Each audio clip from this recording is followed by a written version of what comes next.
Oh, good afternoon, and welcome to Dave's Dugout. This is a podcast which is all about softball. I'm Dave Schimpf. Uh, I'm the so-called operator of this podcast, the author, as they say. Uh, I also have a toll-free number, 833-7-DUGOUT, 833-7-DUGOUT. And I welcome callers from any time between noon and 6 p.m. and obviously we'll take some callers today if necessary. Okay, so again, this podcast is all about softball uh, and nothing but softball. So let's just keep it nice and easy, so to speak, gentle, so to speak, and not like what could happen on the ball field. All right, but today we're going to do something special because the high school season is just around the corner. I do believe it's going to be starting. It's possible to be starting next week here in Michigan.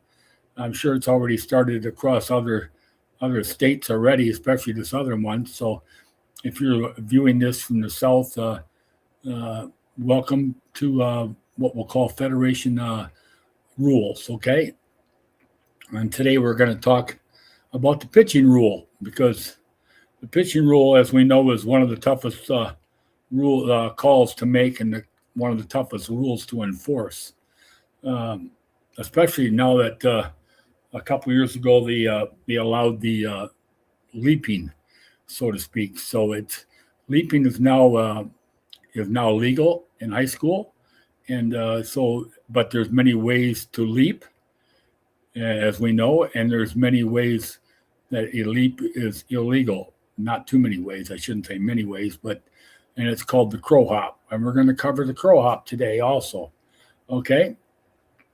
But before we get into that, I'd like to say that I umpired high school ball for at least 35 years. So I'm very knowledgeable on high school softball, knowledgeable about the pitching rule. And I also was the umpire in chief for the state Junior Olympic JO softball for USA softball for probably about 17 years. It was held in Mount Pleasant and Midland. It was an overflow into Midland, and I was in charge of the umpires for quite a few years. And when I became quite a few in charge of quite a few umpires. Oops, what happened here? Okay. When I came in charge of quite a few umpires, obviously it would be at least one coach or one dad at least once a day. They would walk up as they seen me observing a game. They would walk up next to me and stand there. And I knew they were up to something, and usually it was the pitching rule. And I would say, can I help you? And they say, sure. What do you see? And I said, well, I'm observing umpires also. Well, what do you mean by what do I see? And they say, well, just wondering what you see is regards to the pitcher. And the best thing you can do as an umpire is come back with, well, what do you see? And they say, well, don't you think she's crow hopping? And I would say, again, what's your definition of the crow hop rule? And that's where you put them in their place, so to speak, and they stumble along because, unfortunately, in the high school rule book right here, which I have, the newest one, there is no definition of the crow hop in there, which I found a little bit strange, that there would be no definition of a crow hop in there.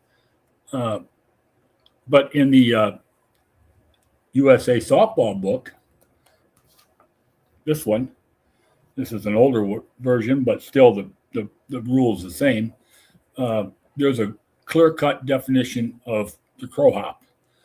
And again, I was in charge of the USA state tournament. So when they said that to me, I would say, well, what's your definition? And they couldn't give me the clear-cut definition of what a crow hop was. All they would say is, don't you think she's crow hopping again? And I said, not according to the book. And I would say the definition of a crow hop is when the pitcher is on the pitching plate and either hops, steps, leaps, and establishes another impetus. That's another landing point. Establishes another impetus and then separates the hands and pushes off from that spot. That is a true crow hop. That's what a crow hop is. Okay? I have seen very, very few pitchers in high school that could perform the true crow hop. And I'm talking about the way you see the men crow hop. And that's what a crow hop is. Okay, they push off on the pitcher's plate, establish a new impetus, and push off from that point and deliver the pitch. That's a crow hop. Okay? Now, we're going to cover the crow hop today in a video, or at least what they think, what you're going to see that people are going to say is a crow hop. Okay? But before we do that, I want to cover a few things that are in the high school rule book, okay? And that's on page 49, high school rule book, page 49. We're going to go to the pitching rule, okay? And that is pitching regulation. And it says, prior to starting the delivery, the pitch, the pitcher shall take a position with the pivot foot in contact with the pitcher's plate and the non-pivot foot in contact with or behind the pitcher's plate within the 24-inch length of the pitching plate. Okay? That is the legal position for a pitch. Okay? And then on page 51, it will show you examples in the book of the different ways a pitcher can be either legal or illegal according to the way their feet are. Okay? If you go to that page, you will find the legal positions of the feet. And they are with the toe, with the pitcher's foot directly on top of the pitching plate, and the toe of the back foot in contact with the pitching plate. Okay? Or the pitcher's foot on top of the pitching plate and the foot directly behind the pitcher plate in either on the line of the 2-foot length of the pitching plate or within those 24 inches, okay? Any place in there, as long as the pitching pivot foot is in contact with the pitching plate and those three positions of the non-pivot foot, the pitch will be legal. If the foot is outside the 24-inch, it's not a legal pitch. Okay? If the pivot foot is in front of the pitching plate but not in contact, it is an illegal pitch. The toe can be behind the pitching plate, touching the pitching plate. That is in contact. And the non-pivot foot doesn't have to be in contact. That is a legal pitch. That is still determined to be in contact. The only time you would have an illegal pitch with both feet in contact is if the backward step is totally outside the pitching plate, okay? So that is your legal and illegal parts of the position for the feet, all right? Remember that. Go to page 51 and you will find those, okay? You will find that definition. You will find descriptions. All you need to know before the pitch or during the pitch is in those 3 pages I mentioned, 49, 50, and 51. Now, obviously, there's more in there than that. And there's also a case book that you can find that you can determine a little bit more in depth on what a a legal and illegal pitch is. And remember, when there is an illegal pitch, you put your left arm out. My thing is reversed here, but you put your left arm out and you call illegal pitch, or you can just say illegal. But you got to do one of both of those things. The left arm out is a delayed dead ball. It is not a dead ball. It is a delayed dead ball. Okay? An illegal pitch. If the batter makes contact with the ball, and we'll just say it goes fair territory and there's an out. Okay? Then there's a lot of things that can happen. If all runners don't move that are forced, that don't move and go to the next base, and the batter runner is safe, there's nothing more to do. Okay? The ball is now live, and because all runners who were on base moved up one base, and the batter runner was safe at first, the illegal left arm should be dropped, and the illegal pitch stands, and everything is live. Okay. If the batter runner doesn't get to first base, okay, then it's a ball on the batter,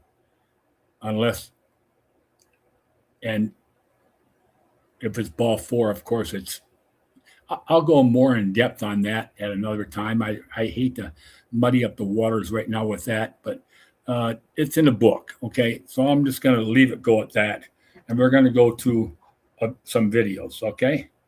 I think videos are really going to be helpful today, and I think this is one reason why a podcast is so helpful, okay?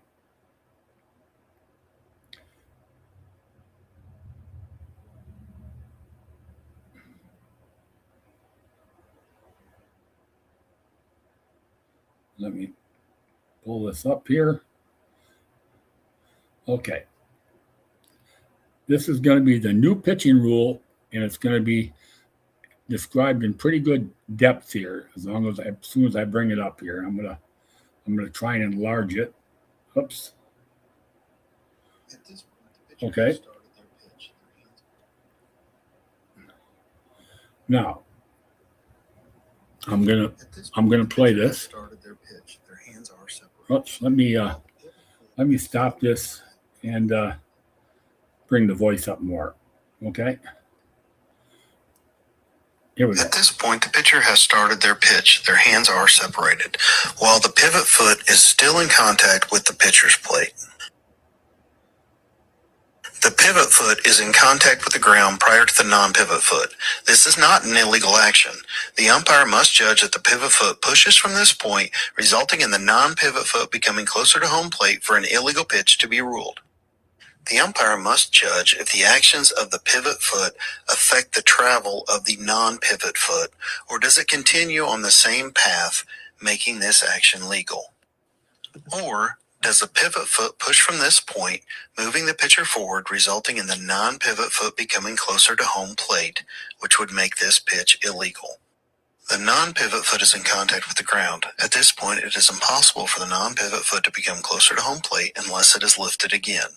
Once the non-pivot foot has landed and the forward motion to release the ball has started, the pitcher is considered to be in the act of delivering the pitch. At this point, the pitch has been released and no further actions by the pitcher's feet could result in an illegal pitch. This is a full-speed replay. This replay is at half speed. This pitch should be ruled legal as no part of the pitching rule was violated. There was no replay of the pivot foot, resulting in the pitcher being farther from the pitcher's plate. The pivot foot did not push from any place other than the pitcher's plate, resulting in the non-pivot foot becoming closer to home plate. Okay. You heard that. Now, unfortunately, the words were reversed, but you can find this on YouTube, by the way. As you can see, that really could make a coach come unglued. That pitch right there, I know it looks strange, and it looks like, oh, that looks like a crow hop, but you heard what their person said. It is not, because she doesn't push off from that location. That is her landing spot. Okay, that's where she lands. And the front foot lands also. Neither foot pushes off from that spot. So it's not a crow hop, it's a legal pitch.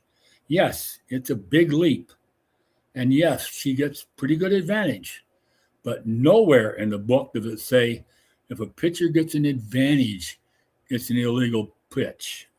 Don't use that terminology. Nowhere in the book does anything say anything about an advantage that is an illegal act. All right? So remember that. I'm going to show this again so we understand what we're looking at. Okay? Just a second.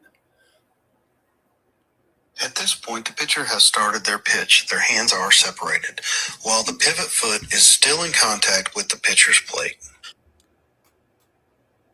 The pivot foot is in contact with the ground prior to the non-pivot foot. This is not an illegal action. The umpire must judge that the pivot foot pushes from this point, resulting in the non-pivot foot becoming closer to home plate for an illegal pitch to be ruled.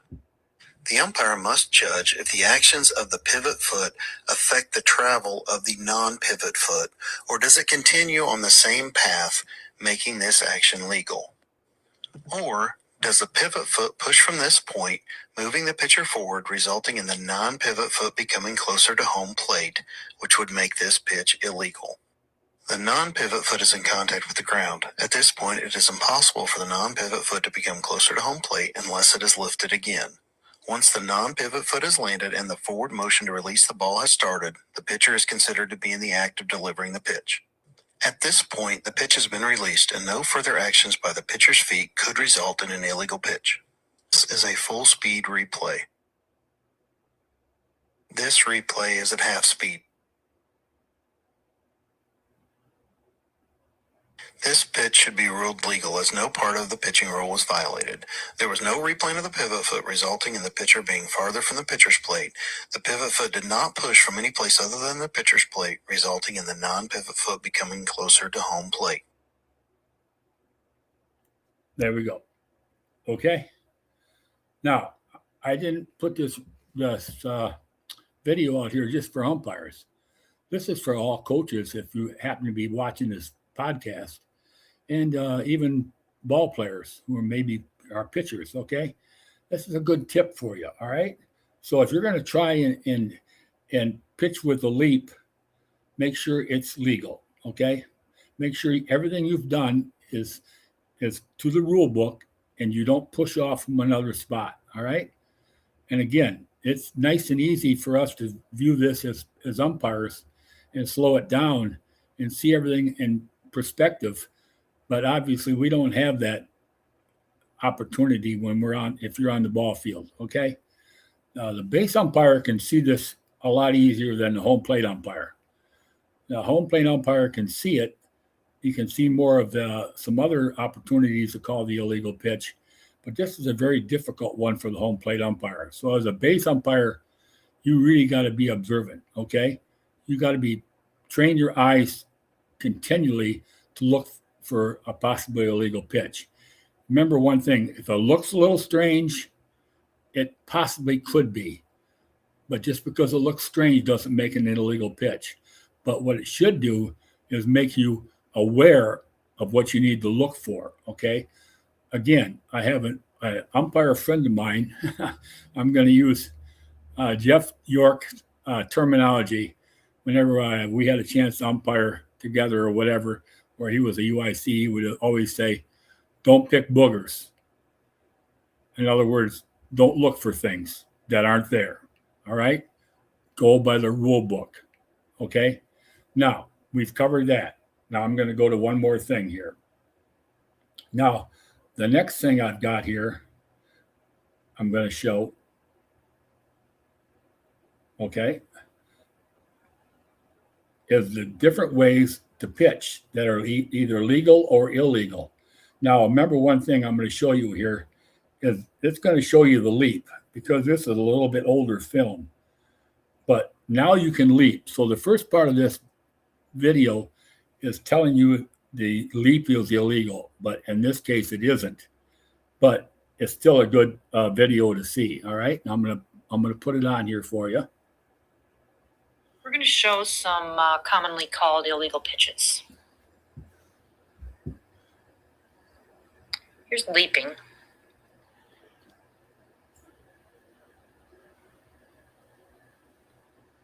can see the foot is clearly above. There you can see air. And again, it's no longer an illegal pitch. Now here's where she's replanting in front. That's stepping See off that? in front. That's She's illegal. stepping off the plate in front. In this one, she never does bring her hands together. Yep. Those two are illegal Now pitches. here, she's got double touch. Touches here and then again.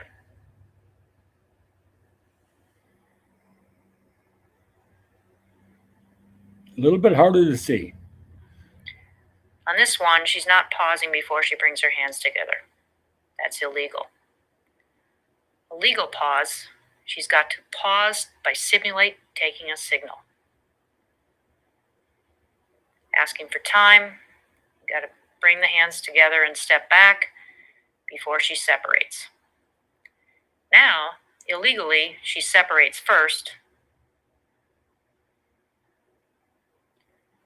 That's an illegal pitch. Now, lifting the pivot foot is also illegal. It's very quick. Can allow for some cleat clearance, but if it steps up like this, you've really got to call that because she's gaining an advantage. And then finally, we got outside the 24. She's stepping way outside. That's got to be obvious. Sometimes they even disappear behind the batter, and that would be an illegal pitch. There. Those are very, very good examples of legal and illegal pitches. And we're going to go through these a little step by step. All right? I'll stop it as we go so we can talk about each one. All right? The first one, she talked about the leap. Now, as I talked about earlier, it's not an illegal pitch. A leap is not. Okay? As long as it's done legally. Then she talks about the replant. And the replant, Replanting in front. That's stepping off. she's replanted in front. Okay? She stepped her foot. She slid it off the pitching plate about 6 inches in front of the pitching plate, and then she went from there. That's an illegal pitch. Okay? She must remain in contact with the pitching plate when the hands separate. All right? When the hands separate, that's the start of the pitch. Okay? So that was an illegal pitch. And again, as a base umpire, you need to look for that. If you can go out there and maybe straighten it up quickly, maybe as she's doing warm-ups, you might want to say something, even though in warm-ups she can do whatever she wants. But, you know, you can maybe go out there and talk to her or just to make sure she knows what she's doing. But you don't have to. You don't have to. Nothing in the book says you have to give a warning. Nothing in the book says you have to tell the pitcher what to do. You don't give demonstrations. This isn't a clinic. We're out there doing ball, okay? And that's what we do. Now, next one. That's illegal.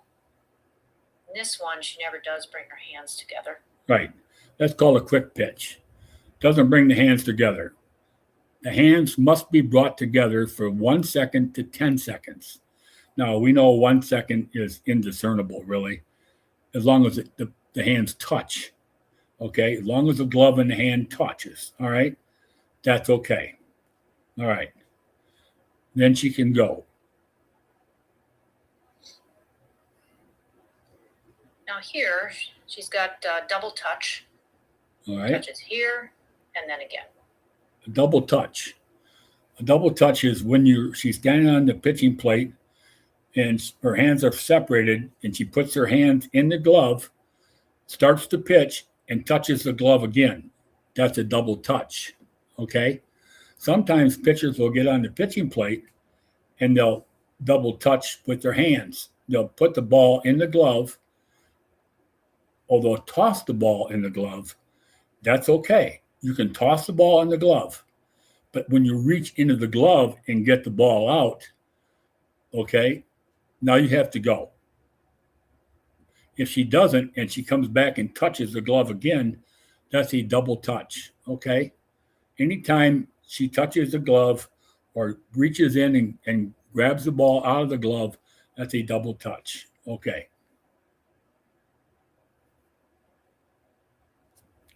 Go to the next session on this.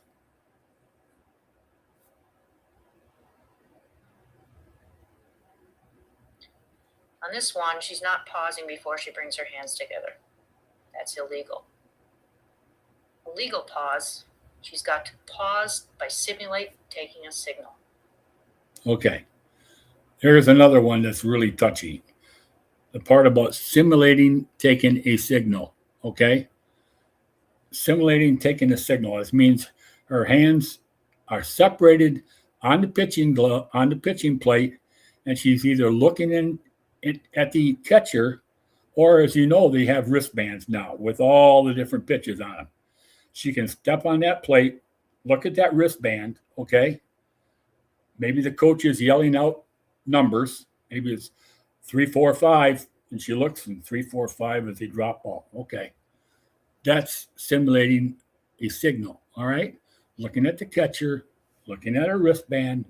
She hears the coach. She can hear the coach, but she still has to simulate taking a signal from the catcher. All right. That's called a legal pause. All right. She can't just stand behind the pitching plate, walk up there, and pitch. She has to take the signal, either simulated or some other means. All right. Remember that.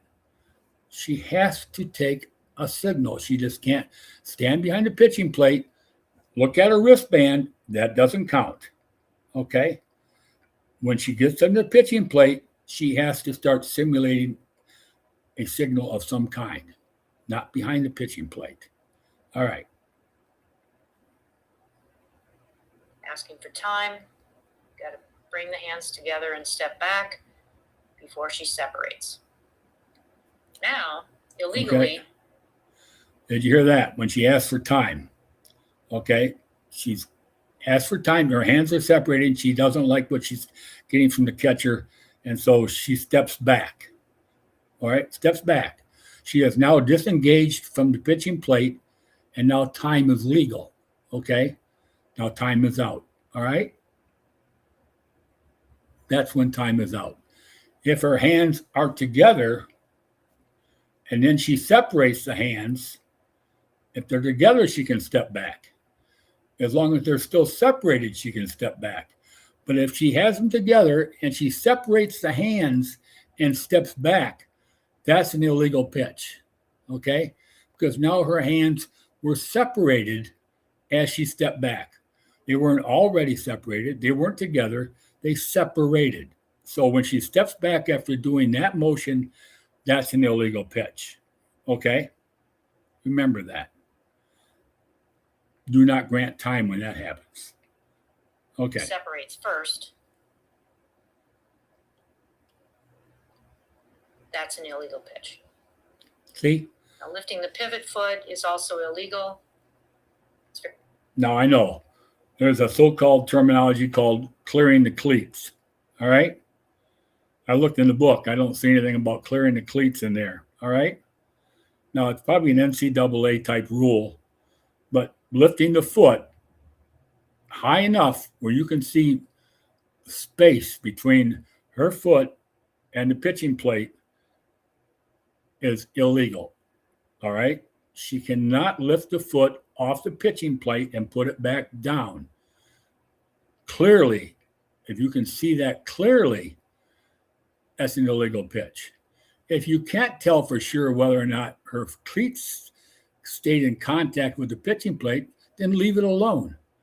You have to be absolutely certain that she lifted her foot off the pitching plate and put it back down, replanted it. All right. Now, sliding the foot across the pitching plate is not illegal. She can slide it from one end to the other. It's not illegal.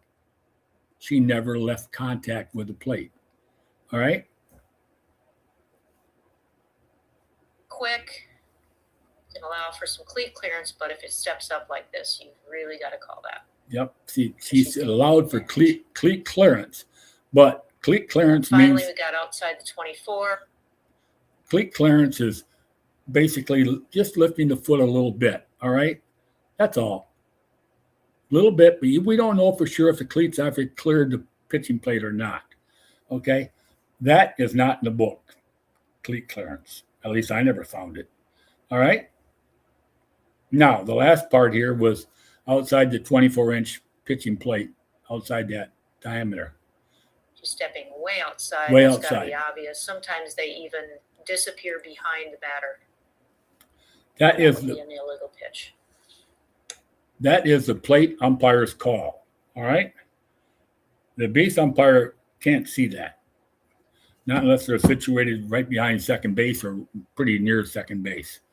Now, maybe the plate umpire with a runner on second or something has kind of needs some help from that base umpire, and he or she kind of situates themselves in a position where they can see that. Now, that's a little different, but that's the plate umpire's call. Okay. So we've covered a lot of things here when it comes to pitching, okay? The pitching rule. And we need to make sure that if we explain what we've called, explain it by the book and don't use too much verbiage. If she stepped forward off the pitching plate, all you have to say to the coach if he comes out is say, "Coach, I saw her step in front of the plate, and that's an illegal pitch." Or if the coach at first base thinks he or she saw something and it says to you at first base, which obviously you're going to see quite a few times in the spring, you can say, "Coach, I'm looking. So far, I haven't seen it." Or I'm looking. Don't have to go into a whole bunch of verbiage. Like, I'm looking, but to me, it looks like it's possible, but don't do that. It's, I'm looking, haven't seen it. Or I'm still looking, haven't seen that. Okay? If you see it after the coach talks to you, you got to be careful, because what does that look like now? Now it looks like that coach over there at first base implanted that in your brain, and now you got to call it. So be very careful. That's all I got to say. So I'm not telling you not to, but be very careful. Okay? Those are all the things that you need to be careful of as you're umpiring softball, the girls' high school softball games this spring. Okay? Again, a lot of your teams have already started, and hopefully they're having enjoyable weather. Unfortunately, here in Michigan today, it's about 30 degrees, and we have snow on the ground, and it's supposed to be rainy, maybe, and 50 degrees on Saturday, so that should take away some of it. And then we'll probably be starting next week, because the following week is the 22nd of March already. So that could be the start of high school season here in Michigan and other states. So anyway, you enjoy your spring softball, by all means. If you can't enjoy this game, I advise you not to do it. If you're doing it for the money, I understand you probably could use the money, but if you're only doing it for the money, it's not a good reason, all right? Do it because you enjoy the game. Do it because you want to be part of the game yet. And yes, the money is nice, okay? And if you're thinking about being an umpire, by all means, contact your local association, see what you can do to get registered, or you can go to your online state site and register that way, and then attend an association meeting. Sometimes they have clinics, and do it that way. If you want to be a coach, by all means, become a coach. You may become an assistant coach. Maybe a school in your area could use a coach, and maybe you've played enough softball to understand a lot about the game, and maybe they need an assistant coach. Maybe if you watch a couple of games this year, you'll see some teams that maybe don't have an assistant coach or has one. it doesn't hurt to walk up to the person and say, after the game and say, look, here, I'm such and such. I've played the game for many, many years. I used to do this, or that. I might even been a pitcher at one time. And, suggested, hey, if you need some help, I'll be willing to help you. Maybe I can, hit some balls to the outfield or whatever. So, do that. If you're a girl, if you're a high school girl and you want to play the sport, and let's say you're a sophomore or freshman or something, maybe there's a JV team. Join that JV team. If they don't have a JV team and looks like they don't have enough girls on the varsity, well then try out. See if you can make the team. Have fun. Okay? So I'll leave it go at that. And I hope we had a good session. Hope you enjoyed this. And it was very knowledgeable and helped you out. And look for the next podcast on Monday. And we'll go into something else with some videos, okay? I think the videos are very helpful. So, again, think spring and think softball. Have a good day. Bye.